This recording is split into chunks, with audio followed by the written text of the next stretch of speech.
Mais uma partida muito ruim do Vasco, mais um jogo sem vencer. O Vasco não conseguiu superar a fraca equipe do Operário hoje pela Copa do Brasil, jogo válido pela primeira partida da terceira fase, né?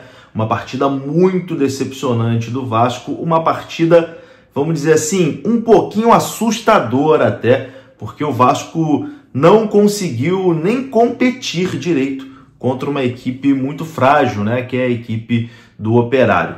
A gente vai comentar aqui sobre essa partida. Eu já peço para você deixar o seu like, o like é importante. Eu sei que você está chateado aí com mais uma atuação pavorosa, né, do Vasco, mas o seu like, o seu comentário, dando a sua opinião aqui sobre a partida, comenta o que você achou. O espaço aí dos comentários é uma forma de você participar também, de você dar aí o seu pitaco, a sua opinião, enfim, a sua participação, o seu like, você compartilhando o vídeo aí para mais amigos, se inscrevendo aqui no canal, tudo isso é importante para a gente continuar tendo voz aqui no YouTube, para continuar reclamando, para continuar cobrando, né, para que as coisas não aconteçam da forma como estão acontecendo. Desde o início do ano eu reclamo bastante da montagem desse elenco do Vasco, que o presidente veio a público dizer que é top 8 do futebol brasileiro, e não é, longe disso, não é top 8 mesmo.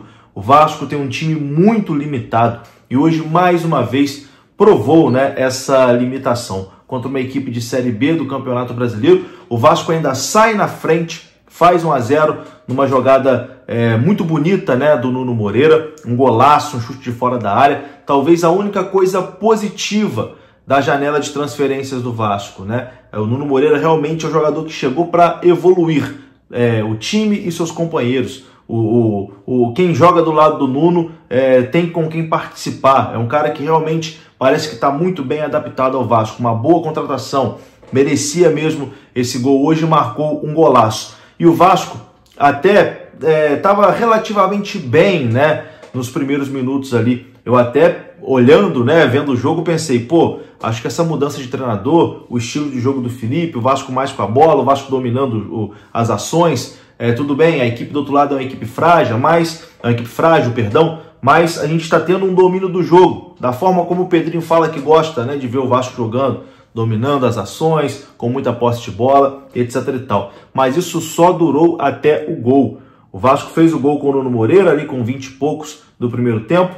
Depois disso, o Vasco abdicou da partida. O Vasco não jogou mais. O Vasco foi dominado pela equipe do Operário, que ainda no primeiro tempo já merecia ter feito o seu golzinho, mas acabou não acontecendo. Tiveram oportunidades, tá? Teve o lance do pênalti, que realmente não foi pênalti. O Alano tentou cavar, né? Ele dribla o Léo Jardim e se joga. Enfim, ele poderia ter continuado na jogada e feito o gol, mas acaba se jogando. O Daronco chegou a marcar o pênalti, mas depois foi no VAR e voltou atrás.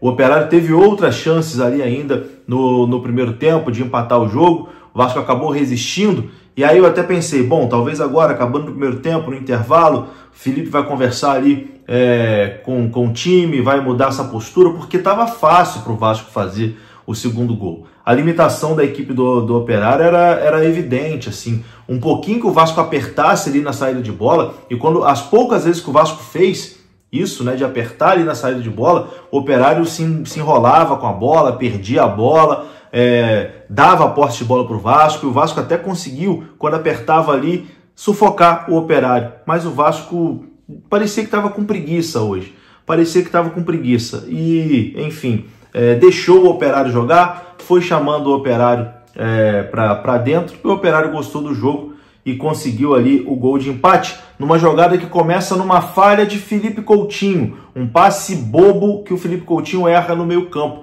O Vasco ia sair no contra-ataque, o Felipe Coutinho dá um passe completamente errado, entrega nos pés do jogador do Operário e na sequência da jogada, um bonito gol também de fora da área do Bosquilha, colocando tudo igual ali no placar, 1-1. E dali em diante, meu amigo, o Vasco, quando faz as substituições, né, assim, o nível do time do Vasco já cai bastante, né? Então, por isso que me incomoda tanto, e é por isso que eu falo aqui praticamente todo vídeo, principalmente pós-jogo, né? Depois de atuações ruins do Vasco, por isso que eu bato nessa tecla aqui, incabível, gente.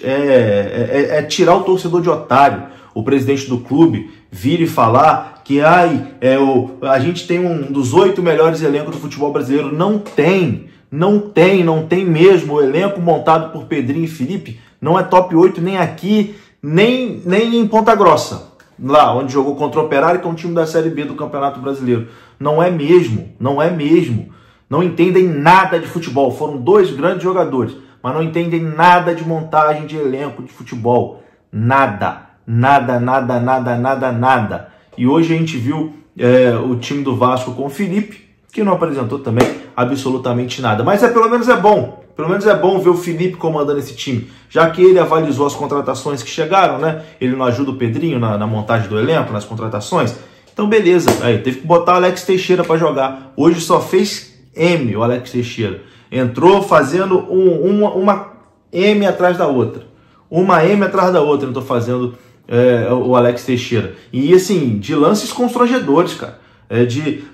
Ele com a bola marcado, tá passando o Verratti aqui, tá passando o Lloyd ali, e ele abaixar a cabeça, assim, ó, abaixa a cabeça assim, sai correndo com a cabeça baixa e não toca a bola. Teve uma outra, o Lloyd passando sozinho também, era só ele rolar, ele tenta chutar pro gol de qualquer jeito.